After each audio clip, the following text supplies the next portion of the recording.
नमस्कार, स्वदेश एजेंडा देख रहे हैं आप और मैं हूं आपके साथ राखी।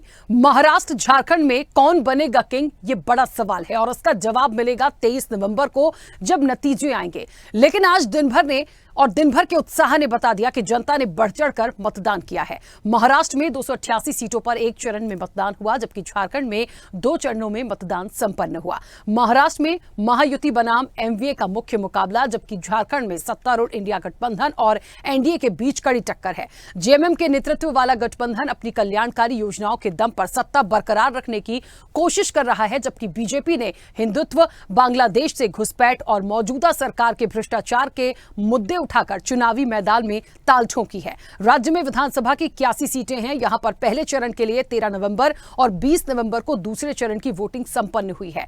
सोरेन अगर सत्ता में वापसी करते हैं तो वो इतिहास रच देंगे। वहीं अगर उनकी हार होती है तो झारखंड में वो परंपरा कायम रहेगी जो 24 साल से चल रही है। इसके अलावा यूपी की 9 और उत्तराखंड की केदारनाथ विधानसभा सीट पर उपचुनाव के लिए वोट डाला गया। केरल की हाई प्रोफाइल संसदीय सीट वायनाड में भी उपचुनाव के लिए वोटिंग हो चुकी है और अब इंतजार नतीजों का है। महाराष्ट्र में जहां महायुति सत्ता बरकरार रखने की कोशिश कर रही है, जबकि विपक्षी गठबंधन महाविकास अघाड़ी यानी एमवीए मजबूत वापसी की उम्मीद कर रहा है। महायुति में बीजेपी 149 सीट पर, शिवसेना 81 सीट पर चुनाव लड़ रही है और अजीत पवार के नेतृत्व वाली एनसीपी ने 59 निर्वाचन क्षेत्रों में उम्मीदवार खड़े किए हैं। महाविकास अघाड़ी में कांग्रेस ने 101 उम्मीदवार, शिवसेना यूबीटी ने 95 और एनसीपी शरद चंद्र पवार ने 86 उम्मीदवार मैदान में खड़े किए। बहुजन समाज पार्टी यानी बसपा और एआईएमआईएम की बात करें तो उनके सहित छोटी पार्टियां भी चुनाव में रही, तो बसपा ने 237 और एआईएमआईएम ने 17 उम्मीदवार उतारे हैं। बड़ा सवाल कि महाराष्ट्र में किसकी बनेगी सरकार, झारखंड में कायम रहेगी परंपरा या सोरेन रचेंगे इतिहास। इसी पर चर्चा भी करेंगे हम एजेंडा में। लेकिन आपको बता दें कि एग्जिट पोल क्या कहता है। तमाम एग्जिट पोल भी आ चुके हैं, वो भी आपको कुछ देर में दिखाएंगे। लेकिन सबसे पहले आपको दिखाते हैं कि हार जीत के जो फैक्टर आए हैं महाराष्ट्र और झारखंड में, वो कौन से मुद्दे थे और अंततः आते आते अंतिम दिन तक वो कौन सी चीजें सामने आई जो इस मापदंड को तय करेंगी।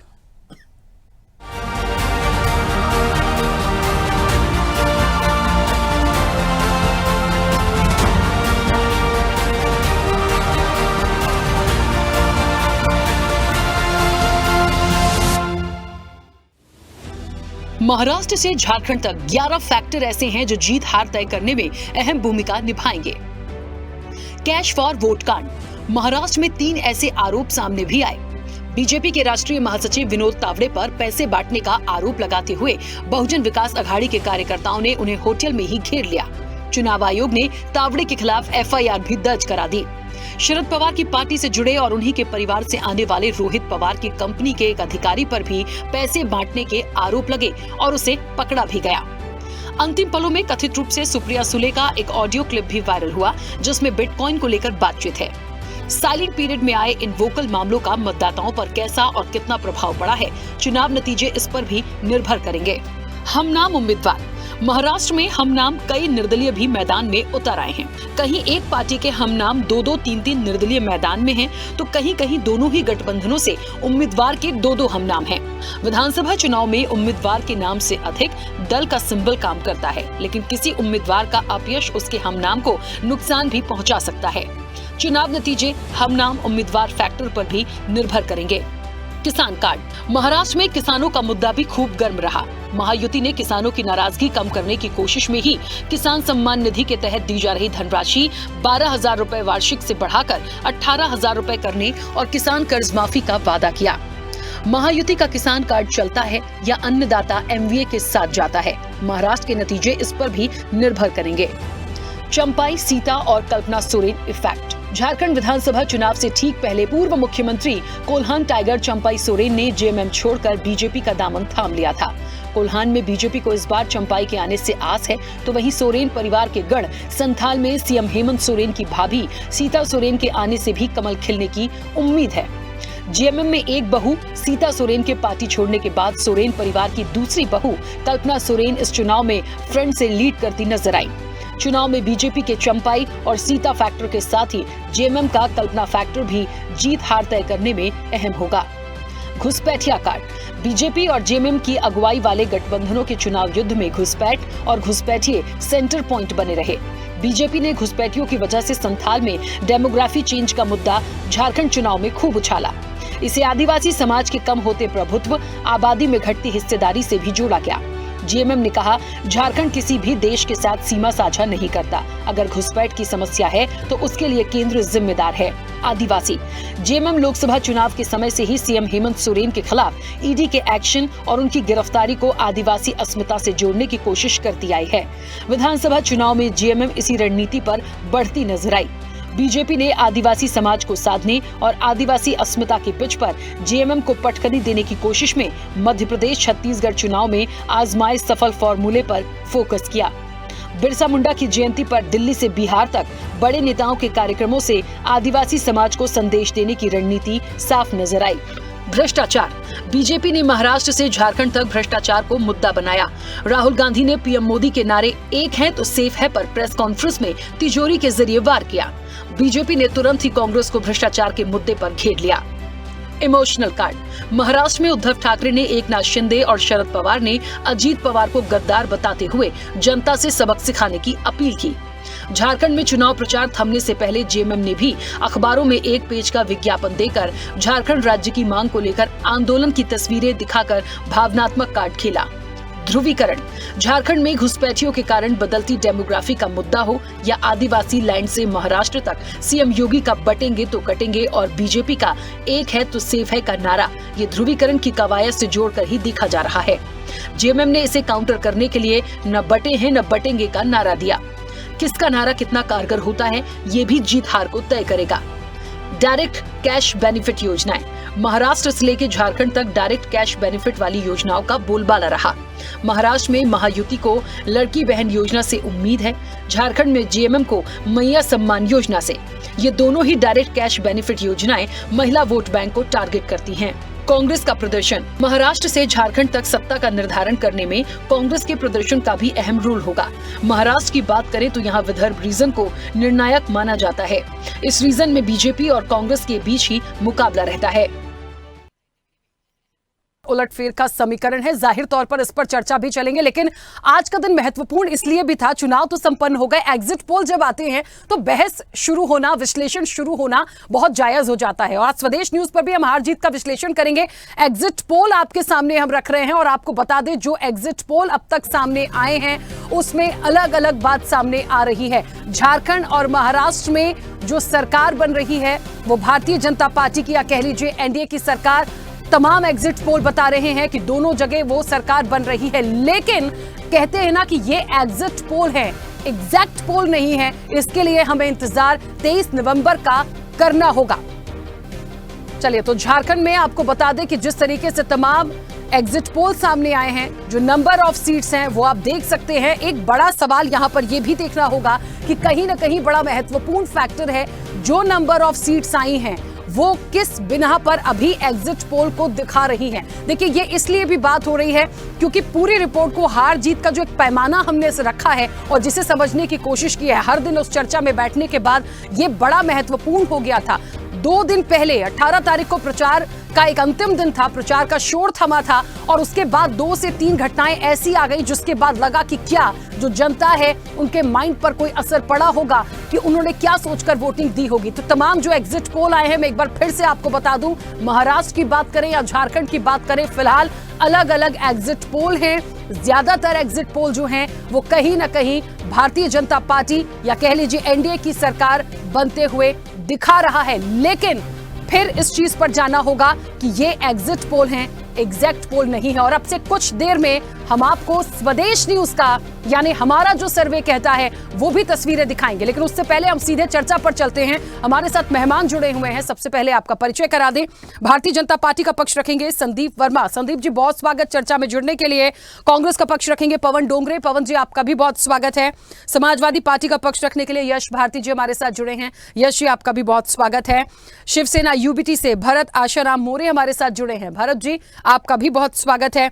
जेएमएम का पक्ष रखेंगे सरोज सिंह। सरोज जी, आपका भी बहुत स्वागत है। और वरिष्ठ पत्रकार प्रियदर्शी रंजन जी हमारे साथ जुड़े हैं। प्रियदर्शी रंजन जी, आपका भी बहुत स्वागत है।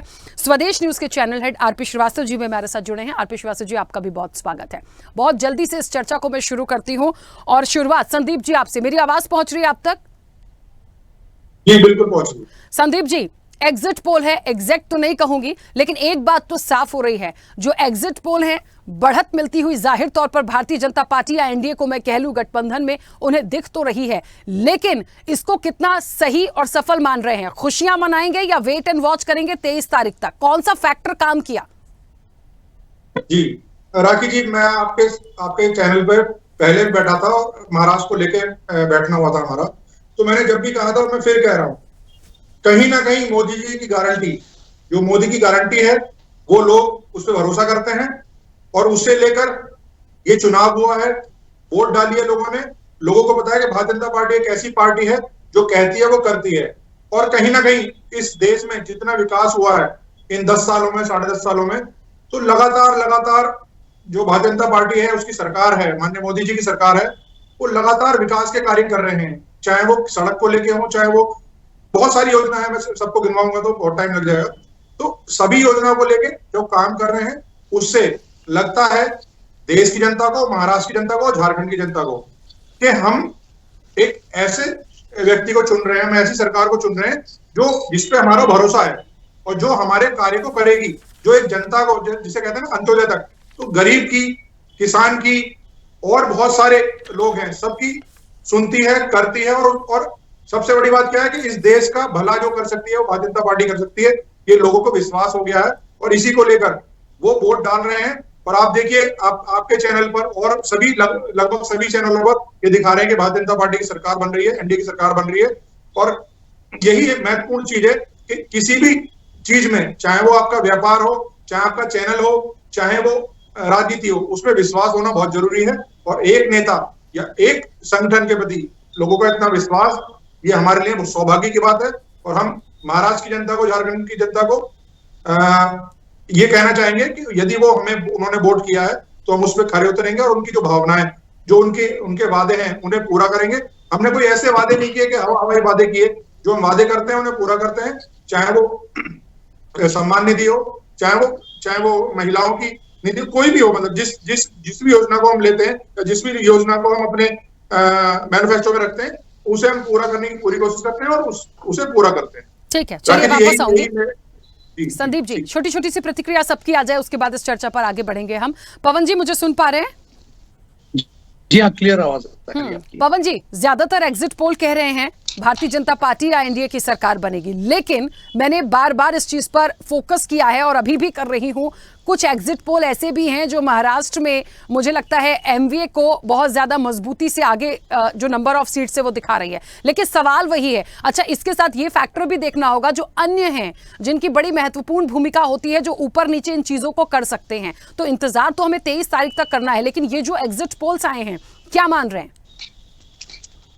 देखिए, एग्जिट पोल एक अनुमान होता है और फैक्ट एक है।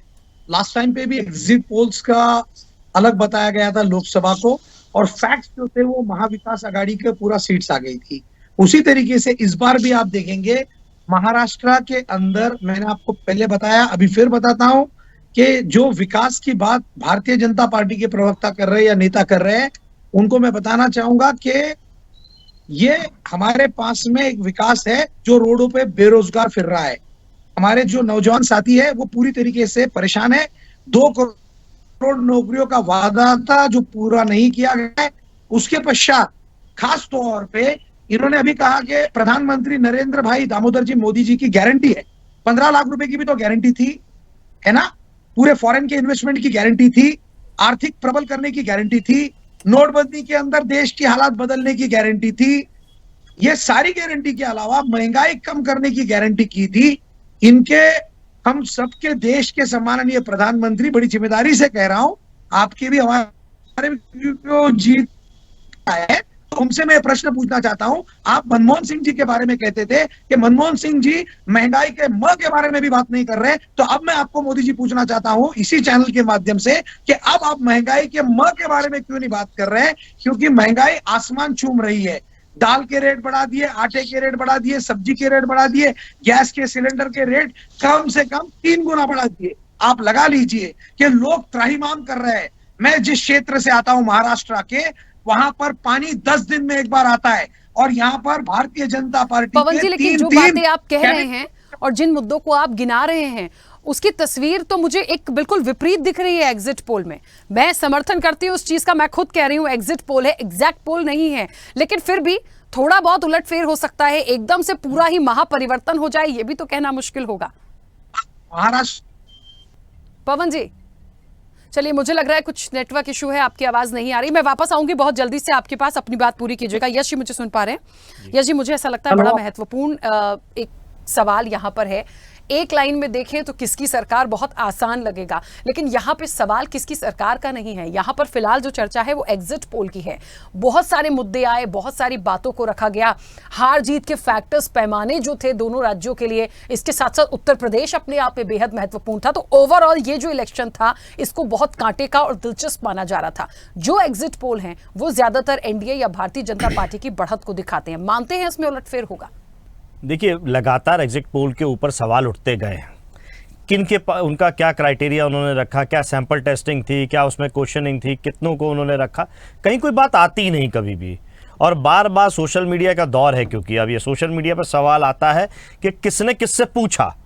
आप पत्रकार हैं, लेकिन मुझे नहीं लगता कि आज तक किसी ने आपसे कभी कुछ पूछा होगा कि आपने किसको वोट दिया या आप कैसी सरकार चाहते हैं।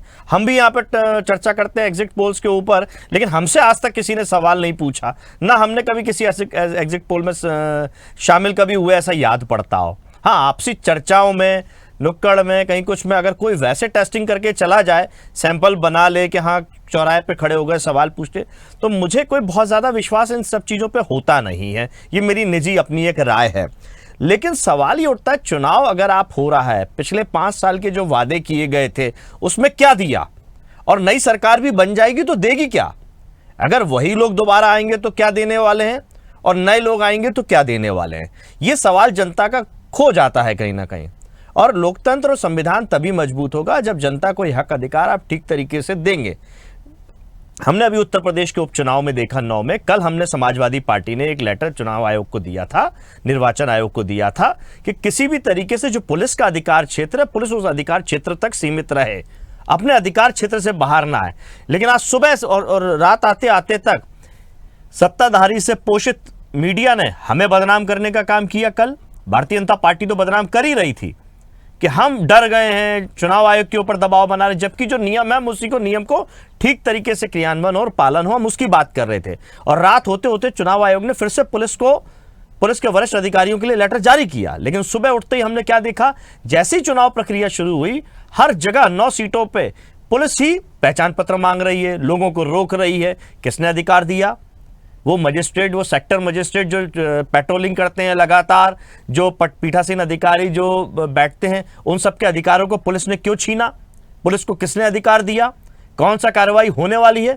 तो उत्तर प्रदेश का जो उपचुनाव है पूरी तरीके से चुनाव आयोग वर्सेस सत्ताधारी दल और पुलिस के साथ हो गया है। अब चुनाव आयोग को अपनी साख बचानी है कि कल शाम को जो उसने अपना आदेश जारी किया था उसकी धज्जियां क्यों उड़ी, और क्या निष्पक्ष चुनाव हो पाया? जिस तरीके से चंडीगढ़ मॉडल हमने देखा है, चुने हुए जनप्रतिनिधियों का ही वोट लूट लिया, खुलेआम लूट लिया पार्षदों का, और यह मजाक उड़ाया गया कि पार्षदों को वोट नहीं डालने दिया। जब सीसीटीवी फुटेज बाहर आए, सुप्रीम कोर्ट ने लताड़ लगाई, तब समझ में आया कि असल में जनादेश कैसे लूटा जा रहा है चुनाव में। और यही सब चीजें देश भर में हो रही हैं। हम देख रहे हैं लगातार कि पहले के समय में ईवीएम आई, देश भर में सबसे ज्यादा अविश्वास अगर ईवीएम को लेकर किसी ने बनाया तो वर्तमान सत्ताधारी दल ने बनाया। सुप्रीम कोर्ट में जाना ईवीएम के खिलाफ भारतीय जनता पार्टी ने किया, किताब छाप के उसका विमोचन कि ईवीएम से लोकतंत्र को खतरा है, डेमोक्रेसी को खतरा है, ये किताब भारतीय जनता पार्टी ने छापी। इलेक्ट्रॉनिक एक्सपर्ट को लेकर सड़कों पे घूमे, लोगों के बीच में अविश्वास पैदा किया कि ईवीएम से लोकतंत्र को खतरा होगा। हर जगह कोई ऐसा पैनल या कोई ऐसी जगह नहीं छोड़ी जहां ईवीएम पे अविश्वास पैदा करने के लिए भारतीय जनता पार्टी ने कोई कसर छोड़ी हो। लेकिन आज जब सवाल उठता है ईवीएम पे, तो भारतीय जनता पार्टी सबसे ज्यादा ईवीएम पे ही हस्ताक्षर करने की कोशिश करती है कि ईवीएम से कोई खतरा नहीं, सबसे अच्छी चीज ईवीएम है। तो ये दोहरा मापदंड कैसे, ये दोहरा रवैया कैसे आया? राजनीतिक पार्टी तब भी भारतीय जनता पार्टी थी, आज भी वही पार्टी है। अविश्वास पैदा करने वाली भी वही भारतीय जनता पार्टी, आज भी वही भारतीय जनता पार्टी है जो सबसे ज्यादा विश्वास दिखाने का काम कर रही है ईवीएम पे। इसी कारण से तो वीवीपीएट लेकर के आए, और वीवीपीएट की गिनती करने में भी जब आज बात आती है, पूरा विपक्षी दल एक होता है, तब भारतीय जनता पार्टी पीछे भाग जाती है। तो फिर वीवीपीएट क्यों लेकर के आई भारतीय जनता पार्टी की सरकार? क्यों अतिरिक्त बोझ इस देश के ऊपर लाया? वैसे ही वन नेशन वन इलेक्शन की थ्योरी, मैं थोड़ा विषय से हटके लेकिन पूरा ओवरऑल इनका रवैया बता रहा हूं, वैसे ही वन नेशन वन इलेक्शन एक जुमला है, धरातल पे वीवीपीएट की तरह कोई फायदा नहीं मिलने वाला है, वैसे तो होना ही नहीं है, केवल जुमले फेंके जा रहे हैं जनता के बीच में। मौजूदा दिक्कतें, महंगाई की मार, शिक्षा की मार, स्वास्थ्य की मार, बेहतर सुरक्षित माहौल की मार, इन सब मारों से ध्यान केवल भटकाने के लिए। कटेंगे बटेंगे भी वही नारा है इनका, ना ये सत्ता में रहते हुए पहले कुछ लाए थे और ना आने वाले समय भी अगर ये किसी भी प्रदेश में सत्ता में आ जाएंगे तो कुछ देने वाले हैं। लगातार वही स्थिति रहेगी, सिफर की सिफर, ये केवल ध्यान भटकाने का काम करेंगे। बिल्कुल, चलिए यश जी मैं वापस आऊंगी। चलिए इससे पहले आगे बढ़ूं चर्चा में, भरत जी जुड़े हैं हमारे पास? भरत जी हमारे साथ नहीं जुड़े हैं। सरोज जी आपके पास लौटूंगी, लेकिन उससे पहले स्वदेश न्यूज का एग्जिट पोल भी आपको दिखाते हैं, क्योंकि बहुत देर से बहुत सारी बातें निकल रही थी। मैंने कहा ही था कि तमाम जो एग्जिट पोल आए हैं उसके बाद यदि हम तमाम ओवरऑल सिनेरियो एक देखें तो स्वदेश न्यूज का जो एग्जिट पोल है उसमें भी जो नंबर ऑफ सीट्स हैं त्रिकोणीय मुकाबला है, एक तरफा बहुमत किसी को नहीं जाएगा।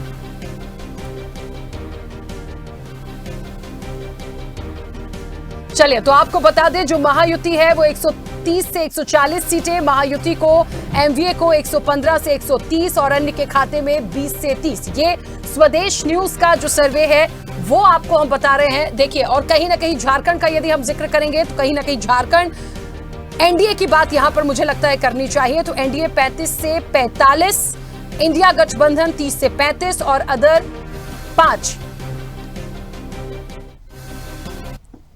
अब एक तरफा तो देखिए कुछ भी नहीं है। अब फिर बात वहीं आएगी, 23 नवंबर को हम फिर बैठेंगे, वो तमाम बातें आएंगी, लेकिन ये फैक्टर भी देखना होगा कि आखिरकार जो नंबर ऑफ सीट्स आ रही हैं उसमें कितना उलटफेर होता है। वही चर्चा की आज टैगलाइन भी है कि आखिरकार ये जो उलटफेर समीकरण है ये कितने वाकई बदलेंगे या नहीं। सरोज जी मुझे सुन पा रहे हैं? जी सुन पा रहा हूं। सरोज जी, झारखंड में क्या है, तमाम एग्जिट पोल कह रहे हैं कि कहीं ना कहीं एनडीए की सरकार यहां बनेगी। जी ऐसा कुछ भी नहीं है, एनडीए की सरकार यहाँ बनने नहीं जा रही है। 18 बरस तक झारखंड की जनता ने ये एनडीए को ढोई है और देखा है इनका कारनामा। कभी ये जो है सो गरीबों का जमीन लैंड बैंक में जमा कर लेते हैं, कभी कुछ का घोटाला कभी कुछ का घोटाला करते हैं। इसकी घोटालों की लंबी फेहरिस्त है। जनता के लिए आज तक इन्होंने कोई काम नहीं किया। हमारे महागठबंधन के मुख्यमंत्री हेमंत सोरेन जी जब से सत्ता में आए, लोगों को स्पेशल ट्रेन से प्रवासी मजदूरों को लाया, स्पेशल जहाज से लाया, बस के माध्यम से भेजा, ऑक्सीजन की अस्पताल की व्यवस्था दुरुस्त रही और इनके उत्तर प्रदेश और बिहार में लोग लाइन में कट रहे थे, गंगा में लाश तैर रही थी। उस दरमियान ना यहाँ किसी को भूख से मरने दिया, तरह तरह का किचन जो इन्होंने चलाया और लोगों को बचाया। और इस बार जो है मैया सम्मान योजना करके एक योजना लाया गया है। इससे पहले लाया गया था सर्वजन पेंशन। आप बिहार में देखेंगे कि वृद्धावस्था पेंशन है वो मात्र 400 रुपया दिया जाता है। सरोज जी हमारे मैं एक सेकंड आपको रोकना चाहती हूँ। दिया जाता है सरोज जी मुझे प्लीज 1 मिनट सुनिए। देखिए, मुझे एक तो सभी मेहमानों से मेरा एक रिक्वेस्ट है, मैया सम्मान योजना आई, लड़की बहन योजना आई, भाइयों के लिए आया, ये सब सारी चीजें ना हमने पूरे चुनाव प्रचार के दौरान सुनी है, हम सबको सबके बारे में पता है। बात हो रही है एग्जिट पोल की। उन मुद्दों के साथ साथ आज आपके जो नंबर ऑफ सीट्स दिखा रहे हैं उस पर कितना भरोसा, यदि उसमें उलटफेर होगा तो किस मुद्दे पर हो सकता है? क्या सिर्फ महिलाओं के लिए जो कैश बेनिफिट वाली बात है उस पर हो सकता है? तो आपको क्यों होगा? भारतीय जनता पार्टी भी तो तमाम चीजें लेकर आई है, क्या वो लेकर नहीं आई? सरोज जी समझिएगा मेरे सवाल को, घुसपैठियों का मुद्दा हो, आदिवासियों का मुद्दा हो, भारतीय जनता पार्टी ने आदिवासियों को लेकर बहुत बड़ा कार्ड उन्होंने खेला। उन्होंने मध्य प्रदेश के साथ साथ छत्तीसगढ़ चुनाव में जो एक फॉर्मूले आजमाए थे उसको इंप्लीमेंट किया है। तो ये बड़ा फैक्टर है जिसको देखना पड़ेगा। इसमें कहां जीएमएम? जी आदिवासियों के लिए भी ज्यादा से ज्यादा काम लैंड बैंक से सारे जमीन को रिलीज कराया, सभी लोगों को आदिवासियों का वन का पट्टा दिया गया और 135 तरह का विभिन्न तरह का योजना दिया जो आज तक 18 साल में भारतीय जनता पार्टी ने या एनडीए ने यहाँ के जनता को नहीं दिया। वो सारी योजनाएं जो है महागठबंधन के माननीय मुख्यमंत्री हेमंत सोरेन जी ने जनता के बीच पहुंचाया। बिजली बिल माफी हुआ, कृषि ऋण माफी हुआ, कुल मिला के जनता को कहीं न कहीं किसी न किसी प्रकार से आच्छादित करने का काम किया और जनता यहाँ खुश है। वो जो है एग्जिट पोल के, अभी हमारे पूर्व के मित्र ने बताया कि एग्जिट पोल जो है, और आपने भी कहा कि एग्जिट पोल एग्जैक्ट नहीं है, इसलिए हम लोग जो है 60 से 65 सीट जो है महागठबंधन ला रहे हैं। एनडीए का जो है यहाँ जो है सरकार के बहुत दूर दूर तक ये लोग नजर नहीं आएंगे, 25 से 30 सीट तक ये लोग सिमट जाएंगे। चलिए, अब ऐसी ये तो परिस्थिति में मैं दावे के साथ कहता हूँ कि यहाँ महागठबंधन की सरकार एब्सोल्यूट मेजॉरिटी में बन रही है। ठीक है, चलिए, ये अब 23 तारीख को मुझे लगता है पूरी पिक्चर क्लियर हो जाएगी। लेकिन आपके यहाँ ये बात बिल्कुल सही है कि चाहे चंपई सोरेन की बात करूं या मैं सीता फैक्टर की बात करूं, ये दोनों फैक्टर भी अहम भूमिका निभाएंगे, क्योंकि एक छोटा सा प्रभाव एक क्षेत्र से मुझे लगता है उसको कम नहीं आंका जा सकता। ये बड़ा फैक्टर था उनका आपके साथ साथ छोड़ना, बहुत सारी चीजों को प्रभावित किया होगा। खैर ठीक है, अब वो तो जनता का निर्णय होगा, वो सामने आएगा ही। प्रियदर्शी जी, मुझे सुन पा रहे हैं?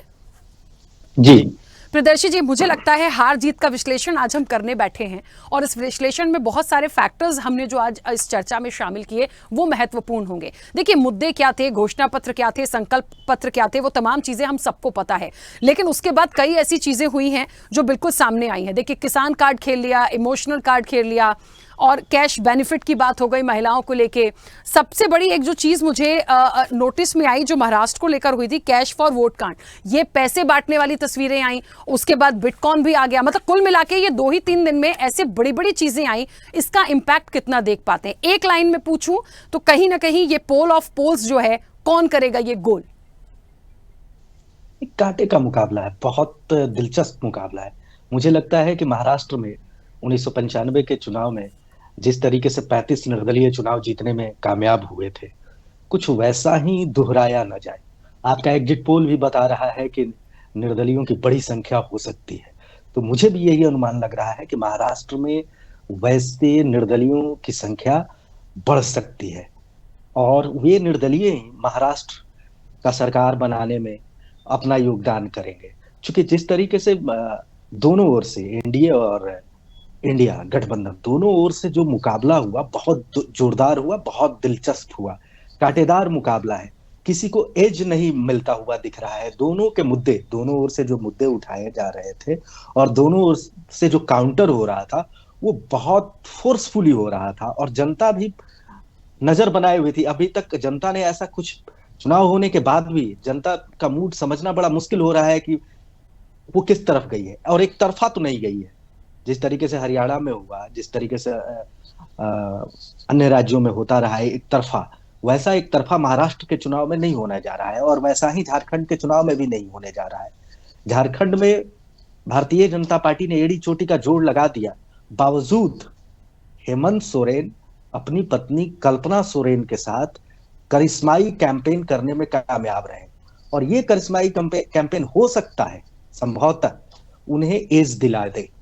हालांकि वहां भी जिस तरीके का मामला है, एक बार फिर से निर्दलीय के बूते सरकार बनती हुई दिख रही है। निर्दलीय निर्णायक हो सकते हैं, निर्दलियों की महत्वपूर्ण भूमिका होगी, क्योंकि छोटी छोटी जो पार्टियां हैं, 1-2 JKLM जैसी जो पार्टियां हैं, वो बड़े स्तर पर कुछ सीटों पर वोट काट रही है और वो किसका वोट काट रही है किसी को पता नहीं चल रहा है। और JMM को एज जरूर मिल रहा है, लेकिन वहां एक नुकसान ये है कि इंडिया गठबंधन में कांग्रेस को जो सीटें दी गई हैं, कांग्रेस उन सीटों पर बहुत कमजोर नजर आ रही है, या आरजेडी को जो सीटें दी गई हैं, राष्ट्रीय जनता दल को, लालू प्रसाद यादव की पार्टी को, उन सीटों पर कमजोर दिख रही है। तो करिश्माई नेतृत्व एक तरफ है हेमंत सोरेन का, कल्पना सोरेन का, और दूसरी तरफ उनके सहयोगियों का कमजोर स्तर। कांग्रेस ने पूरी ताकत नहीं झोंकी, आपने पूरे कैंपेन में देखा होगा, कांग्रेस ने पूरी ताकत नहीं झोंकी झारखंड के चुनाव में, और कांग्रेस ने महाराष्ट्र के चुनाव में भी पूरी ताकत नहीं झोंकी है। कांग्रेस का एक नेचर रहा है कि जहां वो लीड नहीं कर रही होती है गठबंधन में, वहां वह पूरी ताकत नहीं झोंकती है। जिस तरीके से ताकत कर्नाटक में वो झोंक रही थी, जिस तरीके की ताकत उसने छत्तीसगढ़ में लगाया कांग्रेस ने, हिमाचल प्रदेश में जिस तरीके की ताकत का प्रयोग कांग्रेस करती है, वैसा प्रयोग महाराष्ट्र में नहीं किया, वैसा प्रयोग झारखंड में नहीं किया। महाराष्ट्र में भी मालूम है कि अगर हम जीत भी जाते हैं, ठीक है, हमारी सीटें सर्वाधिक, मुझे बहुत जल्दी से बताइए, उत्तर प्रदेश को किस तरफ देख रहे हैं? उत्तर प्रदेश अभी भी एनडीए की ओर झुका हुआ है, एनडीए को एज मिल रहा है। ठीक है, चलिए मैं वापस आऊंगी। आरपी श्रीवास्तव जी, मुझे ऐसा लगता है महाराष्ट्र की बात करें, झारखंड की बात करें, जो नंबर ऑफ सीट्स अभी एग्जिट पोल में आ रही हैं और हम कहते हैं कि एक तरफ बहुमत नहीं है, जो वाकई में जो अदर्स हैं ये बहुत सारी चीजों में उलटफेर करने की संभावना रखते हैं। उत्तर प्रदेश को किस तरह से देख पा रहे हैं? ओवरऑल जो सिनेरियो अभी आया एग्जिट पोल का, आपका क्या मत? देखिए राखी जी, ये तो तय है कि इस बार का जो चुनाव हुआ है बड़ा कांटे का था और निश्चित रूप से जो हम लोग कैंपेन देख रहे थे और जिस तरह की परिस्थितियां थीं, कहीं ऐसा नहीं लग रहा था कि किसी एक दल को बहुत ही एक तरफा कोई चुनाव हो रहा हो। अभी बात अलग है कि जनता के मन में क्या है, आने वाले 23 तारीख को रिजल्ट क्या होगा ये देखना होगा। एक और जो सबसे बड़ी बात है, जहाँ तक आपने उत्तर प्रदेश का चुनाव के बारे में पूछा, वहाँ 9 सीटों पर विधानसभा चुनाव हो रहे हैं। पिछले दिनों में आपने देखा होगा कि लोकसभा चुनाव में एनडीए को या खास करके भारतीय जनता पार्टी को काफ़ी नुकसान हुआ था। शायद इस बार जो है हमें लगता है कि इन 9 सीटों का जो चुनाव है वो ये बताएगा कि क्या स्थिति है, क्या वहाँ की जो सरकार है उसका कार्यक्रम मतलब उसका काम किस तरह से है। तो इसको भी देखना होगा। एक तरह से एक लिटमस टेस्ट भी है किसके लिए, योगी जी के लिए। एक दूसरी सबसे बड़ी बात जो मैं कहने जा रहा हूँ, आपने बहुत सारे एग्जिट पोल देखा और आपने अगर एवरेज निकाली है तो निश्चित रूप से भारतीय जनता पार्टी को थोड़ा एज मिल रही है और इसलिए भी मिल रही है कि बहुत सारे एग्जिट पोल में बहुत सारा एक तरह से अंतर है। अब सवाल ये उठता है कि क्या ये सारे डेटा जो भी मतलब पोल्स का जहाँ तक सवाल है, सारे पोल्स के जो भी सैंपल हों अगर पूरे को जोड़ लिया जाए और उसका एवरेज निकालने के बाद भारतीय जनता पार्टी निश्चित रूप से कहीं पर सरकार बनाने की स्थिति में आती है। एक जगह पर तो ऐसा है कि कहीं हो सकता है कि दोनों राज्यों में कहीं हंग जो है असेंबली न हो जाए और हंग असेंबली होने के बाद निश्चित रूप से उनका भाव बढ़ जाएगा जो निर्दलीय जीत के आ रहे हैं या जो छोटे कोटे दल हैं। अब महाराष्ट्र में हमारा जो सर्वे कह रहा है कि वहाँ पर अन्य को काफ़ी सीटें मिल रही हैं। तो ये अब ये तो अनुमान है, कोई इस तरह का जो एग्जैक्ट बता नहीं सकता, कोई गारंटी नहीं दे सकता कि हमारा एग्जिट पोल बहुत सही है। कभी कभी अनुमान जो है निर्णय के करीब पहुंच जाते हैं, लेकिन यहाँ पर ये देखना होगा कि निर्णय के कितने करीब पहुंच पाते हैं। बहुत सारे एग्जिट पोल हमने पिछले दिनों में देखा है, उनके आकलन सही नहीं हुए हैं और कई बार ऐसा हुआ कि एकदम रिजल्ट के करीब पहुँचे हैं। तो ये बहुत सारी जो एजेंसियाँ हैं, जो एग्जिट पोल है, चूँकि मीडिया का काम है कि वो जनता की राय जाने, राय शुमारी में उसको क्या मिलता है, चुनाव में वोट डालने के बाद जनता किस तरह से रिएक्ट करती है, मुख्य बात है रिएक्ट करती है, और वो जो रिएक्ट करती है उसके आधार पर हम अनुमान लगाते हैं। तो अनुमान ही है, वो सच तो हो नहीं सकता। हाँ, इतना ज़रूर है कि आज एक बहस का मुद्दा बनता है कि और तब तक के लिए राजनीतिक दल या मीडिया जो है इन पर चर्चा करते रहे जब तक 23 तारीख को रिजल्ट नहीं आ जाता। लेकिन फ़िलहाल जो स्थितियाँ हैं वो देखा जाए, और जहाँ तक चुनाव का पूरा ओवरऑल सिनेरियो देखने के बाद ये लगा कि मुकाबला बहुत कांटे का है और ये नहीं कहा जा सकता कि किस दल को पूरा बहुमत मिलेगा। ये मिल भी सकता है, ये तो आने वाला समय बताएगा। बिल्कुल। भरत जी, मुझे सुन पा रहे हैं? भरत जी, चलिए, भरत जी हमारे साथ नहीं जुड़े हैं। वापस से कई सारे मेहमान कुछ कहना चाह रहे थे। संदीप जी, मैं एक बार फिर से आप ही की तरफ इस चर्चा का रुख करूंगी। ये बात बिल्कुल सच है, क्योंकि हमने शुरुआत वहीं से की थी। ये जो हार जीत का विश्लेषण है, इसके जो फैक्टर्स है, देखिए वो तो काम करेंगे। अब 18 तारीख को जब प्रचार थमा था, उसके बाद कुछ दो एक चीज़ें ऐसी मुझे लगता है घटनाक्रम आई जिसमें एक दूसरे को घेरने की बहुत कोशिश की। मैंने बोला था ना, अभी कैश फॉर वोट कांड भी हुआ, बहुत सारी चीज़ें आई हैं।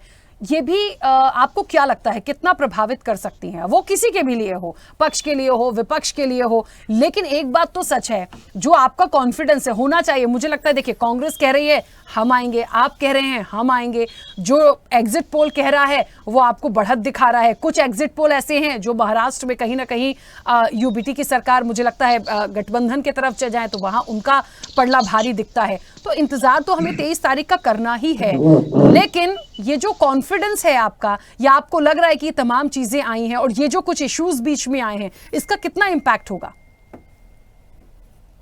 देखिए राखी जी, जो कोई भी इस तरह की घटना होती है उससे जाहिर तौर पर नुकसान होता है, चाहे वो व्यक्तिगत आदमी को हो, चाहे वो पार्टी को हो। मैं इसे कभी भी डिनाई नहीं करता। यदि आप गलत करते हैं तो उसे आपको भोगना पड़ता है, मगर मेरा मानना यह है कि माननीय मोदी जी की जो गारंटी है, माननीय मोदी जी का जो चेहरा है और हमारी सरकार भारतीय जनता पार्टी को जो लोग इसे सराहते हैं, जो लोग साथ में हैं, ये हमारे विश्वास को और बढ़ाता है।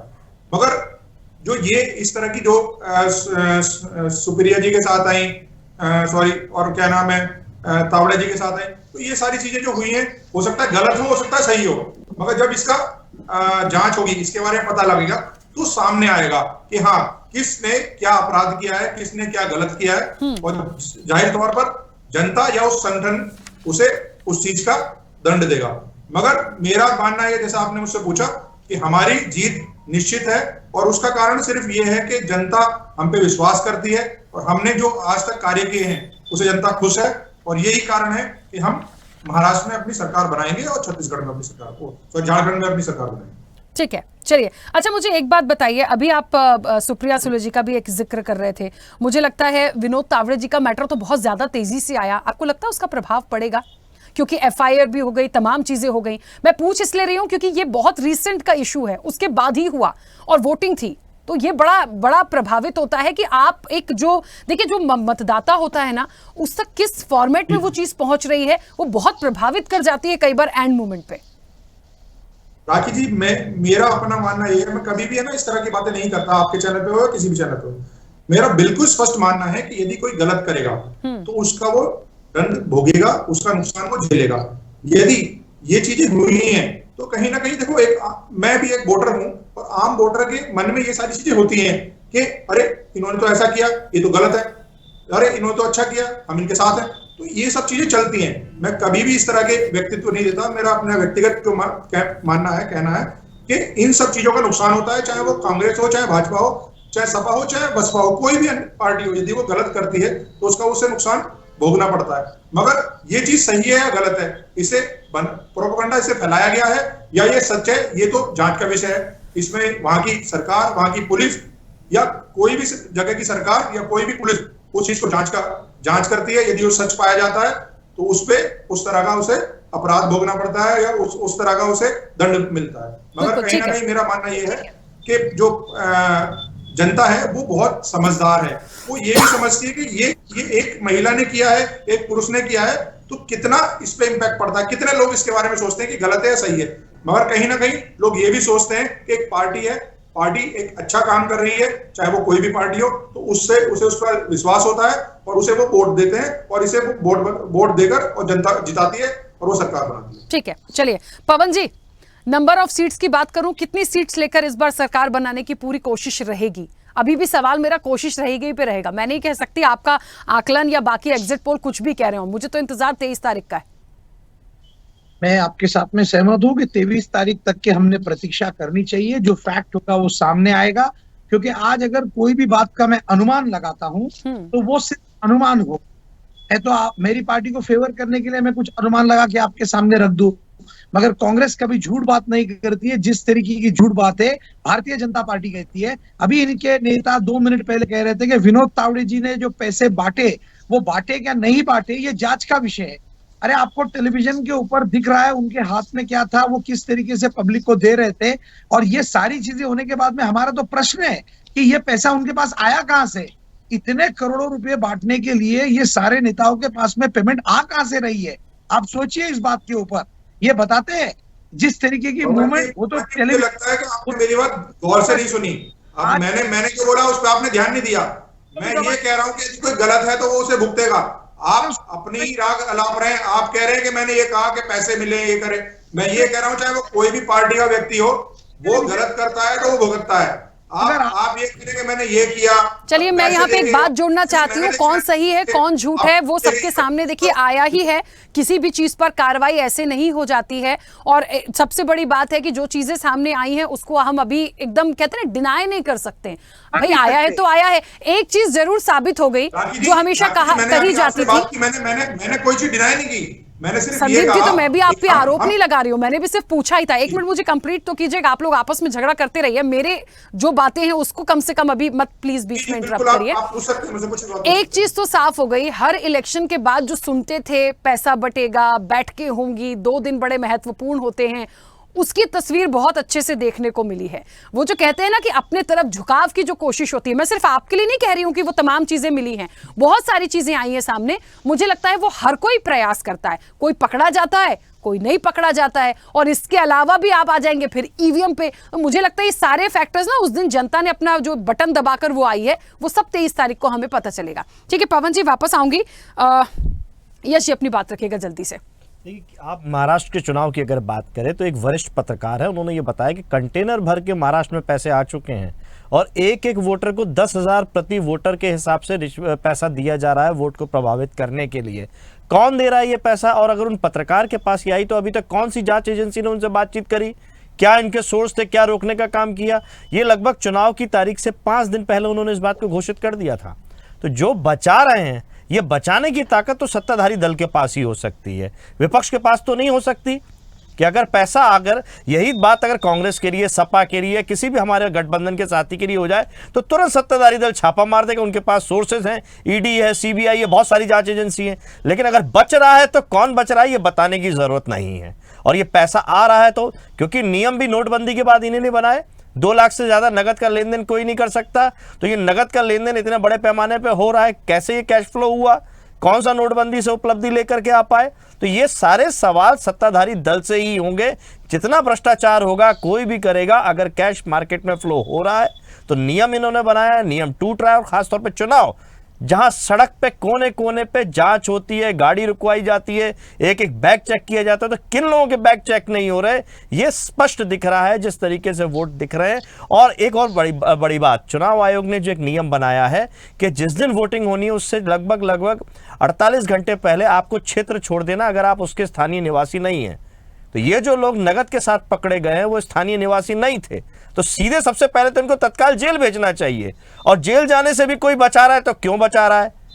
ये सारी स्थिति स्पष्ट है कि ये चंडीगढ़ मॉडल है, इसी मॉडल से अब देश में चुनाव होंगे और क्या परिणाम होंगे बताने की जरूरत नहीं है। चलिए इंतजार करेंगे उसका भी। प्रियदर्शी जी, एक छोटा सा सवाल है, क्योंकि बात यहां निकल रही थी, ये जो एक बड़े, देखिए मुद्दे तो कई सारे हो गए, कई सारी बातों पर ये पूरा इलेक्शन भी हो गया, संपन्न भी हो गया, वोटिंग भी हो गई, अब बस नतीजों का इंतजार है। एग्जिट पोल जो पिक्चर दिखा रहे हैं, मुझे लगता है उसमें भी जो एक बढ़त दिख रही है भारतीय जनता पार्टी की, उसको भी एक तरफ रखते हैं। लेकिन ये जो चर्चा अभी निकली यहाँ पर, मुझे ऐसा लगता है, मैंने एक बात कही थी, जो पकड़ में आ गया वो आ गया सबके सामने, लेकिन क्या बाकी लोग जो ये चीज कह रहे हैं कि वो नहीं करते या नहीं होता, तो हो सकता है हुआ हो और पकड़ में ना आया हो, ये भी तो हो सकती है चीजें, क्योंकि कौन इससे अछूता है, मैं पूछना ये चाहती हूँ।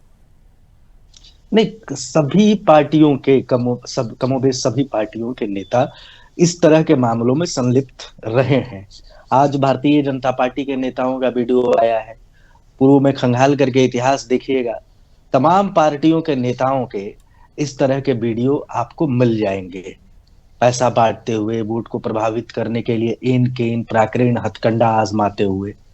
तो भारतीय जनता पार्टी चूंकि नैतिकता वाली पार्टी है, कहती है, लीड करती है नैतिकता के मामले में, तो भारतीय जनता पार्टी पर यह जिम्मेवारी बनती है कि वह इस मामले पर आगे बढ़ करके सफाई दे, सफाई ही नहीं दे, कार्रवाई करे, अपने ही नेता पर कार्रवाई करे अगर मामला है तो, अगर नहीं मामला है तो बिल्कुल नहीं।